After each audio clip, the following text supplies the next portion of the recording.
Urusan pemerintahan, nah ini urusan sosial, ada yang kasat mata.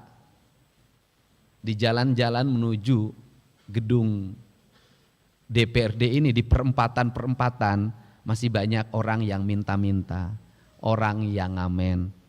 Saya sudah minta ke dinas sosial, siapkan alokasi, mereka bawa problemnya apa, kalau memang kampungnya anterin ke kampungnya, kemudian cari solusinya. Kalau enggak berubah-berubah manusianya, kita tegas saja, tidak boleh lagi ada ngamen-ngamen di perempatan yang tidak jelas ngamennya. Ngamennya bukan berkesenian tapi hanya sekedar cari uang, yang ngelap-ngelap kaca, bawa anak-anak kecil untuk minta-minta. Karena bagi saya Kota Bandung adalah etalase dari peradaban Provinsi Jawa Barat. Saya tidak mau setelah hari raya ini tidak boleh lagi ada perempatan diisi oleh gelandangan, dan pemerintah provinsi, kabupaten, kota harus mampu menyelesaikannya secara tuntas. Ini komitmen saya. Kemudian urusan pemerintahan wajib non pelayanan dasar meliputi urusan tenaga kerja ditunjukkan melalui persentase pencari kerja diberdayakan sebesar 76,61%, tingkat pelindungan tenaga kerja sebesar 38,27%, masih rendah. Untuk calon tenaga kerja, saya minta DPRD yang membidangi Komisi Ketenagakerjaan, kita tidak mau lagi ke depan ada orang yang ngantri melamar kerja. Tetapi yang saya inginkan adalah setiap dinas kabupaten kotanya sudah memiliki data bursa kerja.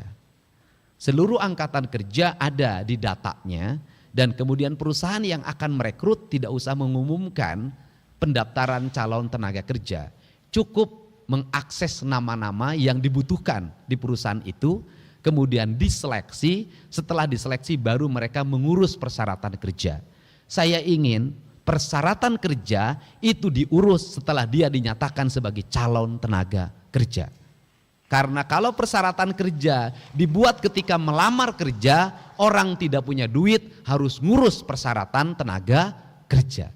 Dan ongkosnya juga mereka tidak punya. Tapi kalau kemudian perusahaan mengakses langsung ke bursa kerja, maka di situ akan sangat cepat melakukan proses rekrutmennya. Yang kedua, ini disampaikan, percaloan kerja, tenaga kerja di Jawa Barat sangat tinggi.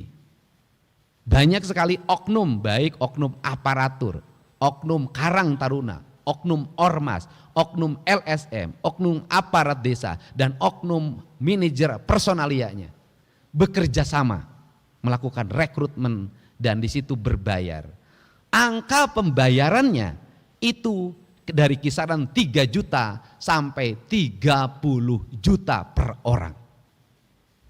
Dan itu dilakukan secara terbuka. Untuk itu saya sampaikan bahwa tahun ini tidak boleh lagi terjadi percaloan tenaga kerja.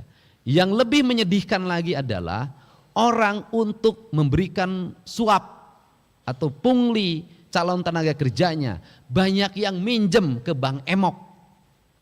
Banyak yang minjem ke bank keliling, rata-rata 15 juta. Menyedihkan lagi, mereka menjadi tenaga kerja kontrak, dan setahun kontraknya diputus, dan akhirnya menjadi gelandangan orang tuanya. Jadi saya menemukan banyak kasus itu. Untuk itu ini yang harus segera dituntaskan di Provinsi Jawa Barat, agar investasi kita investasi yang nyaman.